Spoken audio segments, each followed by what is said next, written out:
Hey everybody, I thought I would take this opportunity to share some pointers with you on how to impress during live video conferences. I know that right now, more than ever, we are working and socializing through video, through our phones and our iPads and our computers. And so I just wanted to share with you some things that I've learned because I've been doing this kind of work for a long time. So a couple of quick pointers. The first is to pay attention to what's behind you. Now, this is my office. Many of you are like me and you can't just set up wherever you want to because you have kids and family and everybody at home. And so you're having to work from a very specific place. So you just want to make sure that whatever's behind you is something that you're okay with everybody seeing. And for me, this is my working cabinet. So it just gives a nice blank background. You can have something much prettier. I'm actually still working in my office on like setting things up so I can have a nicer looking background, but this is what I've got right now. Okay, the next thing to think about is the angle of the camera. So you might be able to tell that right now the camera is a little bit below me. And so what you can do is either prop your camera up higher by using it, doing boxes.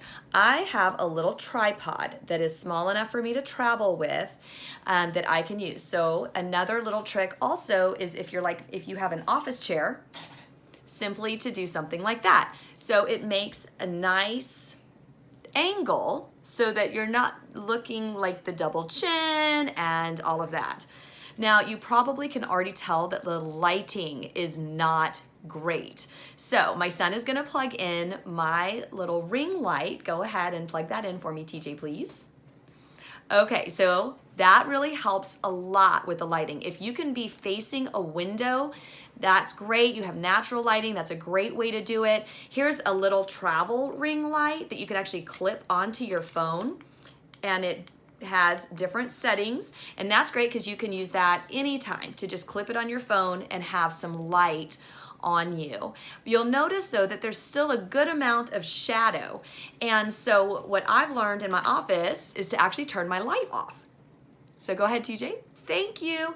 All right, thank you, honey. I appreciate your help.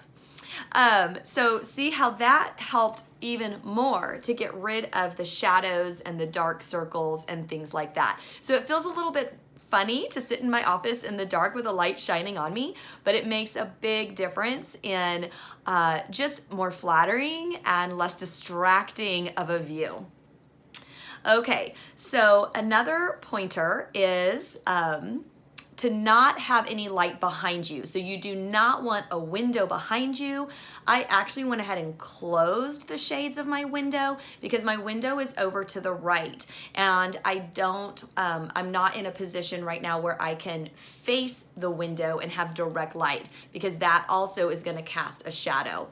As far as your other distractions, things like kids, pets, spouses, letting them know. And again, every situation is different. I've had to figure a lot of different things out as my kids have been at different ages. When they're 2 and 3, you can't just tell them not to come into your office.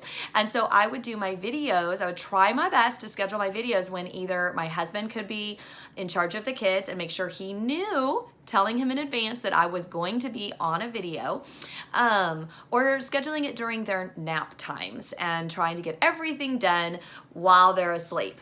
Having my dogs in a place where if they start barking, hopefully it won't be too distracting on the camera. Closing my blinds also helps because then it's not as distraction when I see them coming in through my front door, to my front walk and stuff like that. So you just have to kind of figure that out. And something that I've learned is to let my kids know, as I just did, I'm gonna be in my office with the door shut working for about 10 minutes. When I'm finished, I'll open my office door and you can come in. But while my door is shut, I need you to not come into my office. And so they, of course, are used to this. I have been doing this with them for a long time. They grew up with a mom working from home. So you can figure out what kind of bribery or incentive. They know that once I'm finished working, we have our next fun activity that we're going to be doing. I also schedule strategically that this is when they got to have an iPad break. So they are on their iPads, and that is when it works best when they are the quietest and the most content. And so I made sure that they did not get on their iPads at all until I was ready to start my videos. Clothing, that really depends on, do you want to stand out or do you want to blend in? If you are not wanting to stand out, then of course just, wearing muted colors, not wearing a lot of jewelry, things like that will help to make sure that you aren't, if you're in like a conference with a lot of people, you're not necessarily standing out.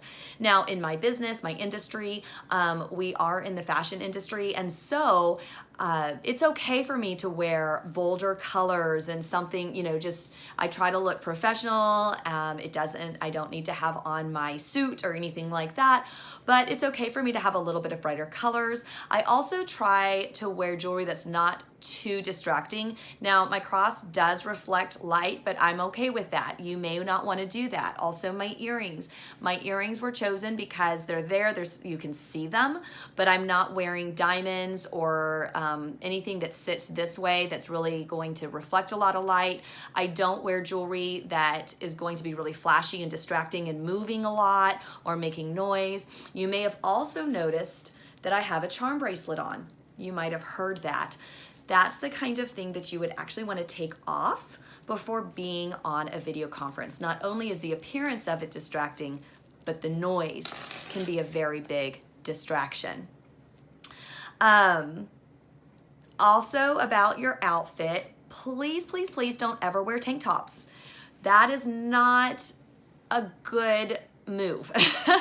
Nobody wants to see your underarms. So if you're talking, if you're stretching, if you're reaching for something, if they're asking like raise of hands, you just want to make sure that you are not showing your underarms in any kind of professional video conference, and make sure that you are wearing pants. You may actually need to get up unexpectedly, either because a child comes into the room or there's some emergency, or your boss or somebody that you're on the phone with is asking you for something that you forgot to grab. And so just making sure that you are not in your pajama pants, that you wear something that's either going to blend in, match your outfit, whatever the case may be, depending on your business's image and dress code.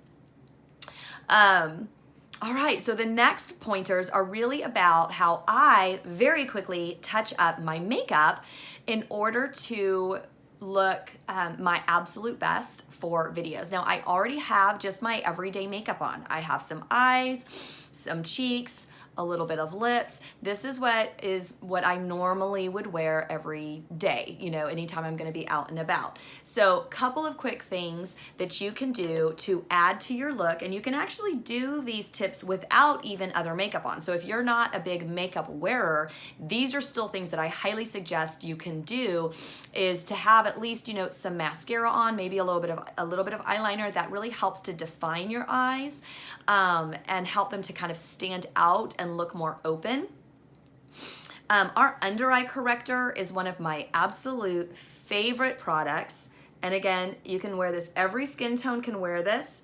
You just, if it's too light for you, then you mix it with your concealer or foundation shade. So I do a little bit right there in the corners of my eyes, and then I have a concealer brush. You can do this with your fingertip, but I like having more control about where it's going. And so you can see, I go to the corner of my eye, under here, and then I kind of go under the puffy area. I don't put a lot of product here where my eyes are actually already puffy. I want to go kind of underneath the puffy area and above the puffy area.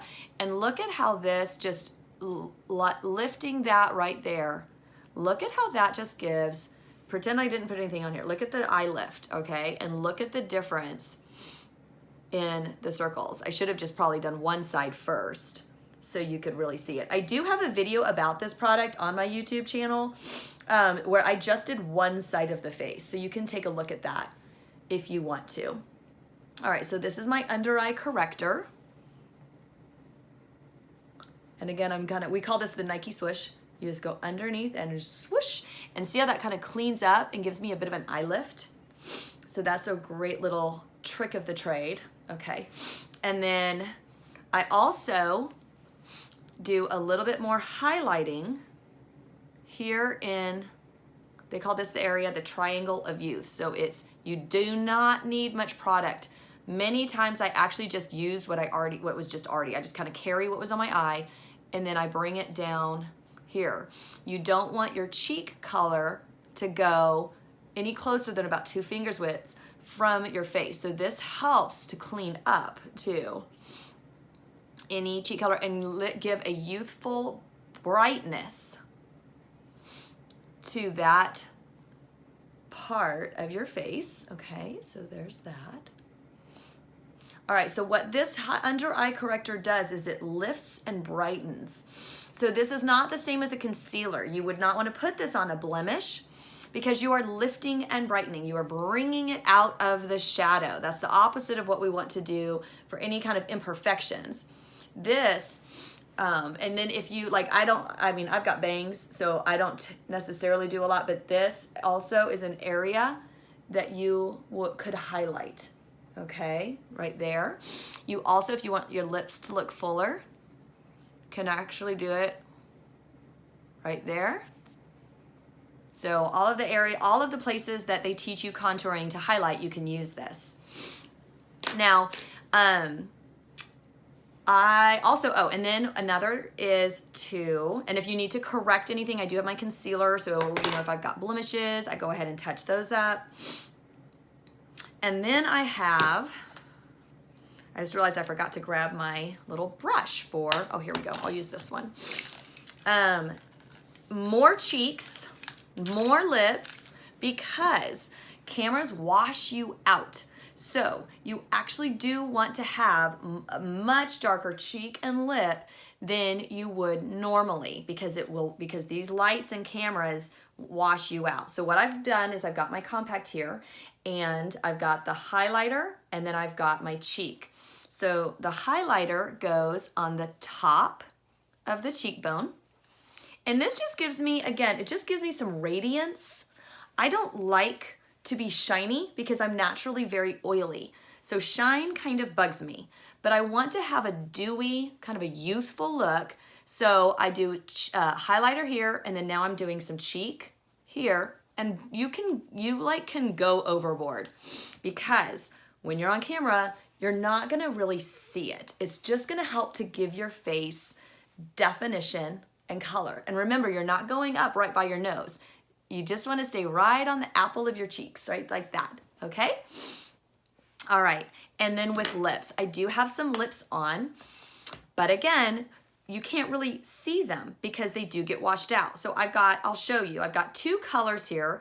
This one is Always Apricot, and it's a good everyday color. So that's pretty good. So for some of you, that may be as dark as you want to go, all right? However, if you were really wanting to look professional and like you've got your makeup on where people can really see it and you stand out, this is our Poppy Please Red. I wouldn't always go this bright. I'm actually not a big dark lipstick person. However, because I'm wearing a red blouse, I need to go a bit darker and bolder than I would if I just had on a black shirt. Just because of I normally don't wear red unless it's like a evening or I'm wearing a bold red and I want to not look washed out. Now, because I don't like looking shiny, some of you may like that dewy look, especially if you have more dry skin. You may wish to look a little more shiny. I don't, and so I do use my beauty blotters. We have these amazing beauty blotters. They are linen, and they absorb oil without removing any of your makeup. All right, so I'm gonna show you that. I know, I don't even wanna show you that. And I actually should have done this before I put my highlighter on, but I use these a lot throughout the day because I am so shiny. I love these, and I love that they don't remove my makeup. Okay, then what I do is I do my matte powder. It's a lot on my nose.